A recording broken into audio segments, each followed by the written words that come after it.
بسم اللہ الرحمن الرحیم۔ ہمارے چینل کے تمام ناظرین و اکرام کو السلام علیکم۔ آپ کو کیا لگتا ہے آپ کے مرنے کے بعد آپ کے رشتہ دار، آپ کے دوست، آپ کی اولاد، آپ کے بہن بھائی قرآن پڑھ کے آپ کو بخشوا لیں گے؟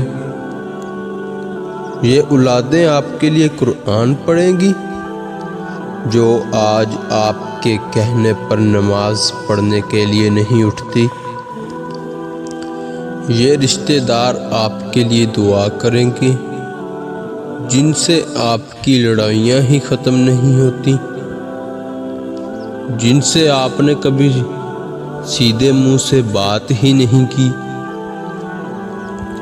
یہ دوست، یہ بہن بھائی آپ کے لیے صدقہ و خیرات کریں گے جو عید کے عید صرف ملنے کے لیے آتے ہیں۔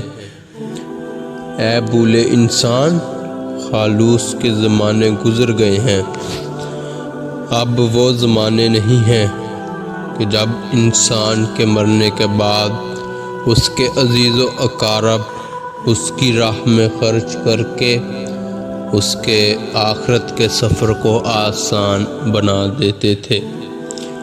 اے بھولے انسان، خالوص کے زمانے گزر گئے ہیں، یہ افراتفری کا دور ہے، یہاں لوگ زندوں کو بھول بیٹھے ہیں، مرنے کے بعد کون تجھے یاد رکھے گا؟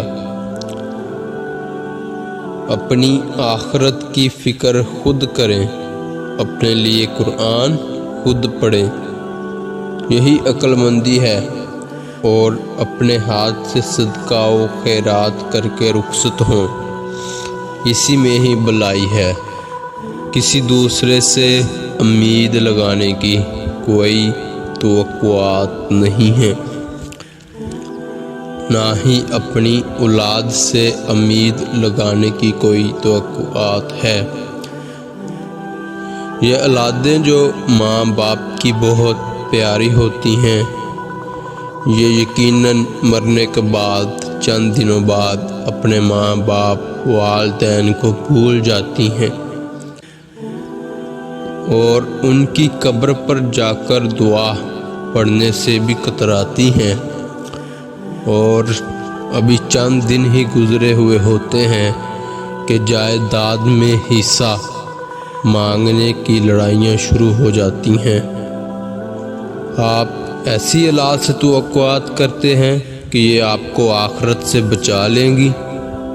یقیناً آخرت میں کوئی کام نہیں آئے گا۔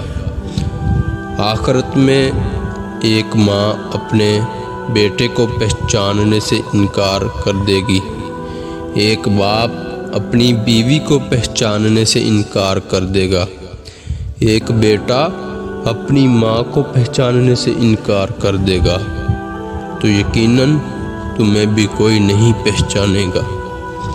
بھلائی اسی میں ہے کہ خود نیک اعمال کرو، اپنی آخرت کی تیاری خود کرو، اپنے لیے قرآن خود پڑھو، اپنے لیے نمازیں خود پڑھو، اپنے لیے صدقہ و خیرات خود کرو، کسی سے امیدیں نہ لگاؤ۔ اللہ رب العزت سے دعا ہے کہ ہمیں پنجگانہ نماز ادا کرنے، نیک اعمال کرنے کی توفیق عطا فرمائے، اور ہم سب کا آخرت میں سفر آسان فرمائے، ہمارے لیے آخرت کے دن قدم قدم پہ آسانیاں عطا فرمائے۔ آمین ثم آمین یا رب العالمین۔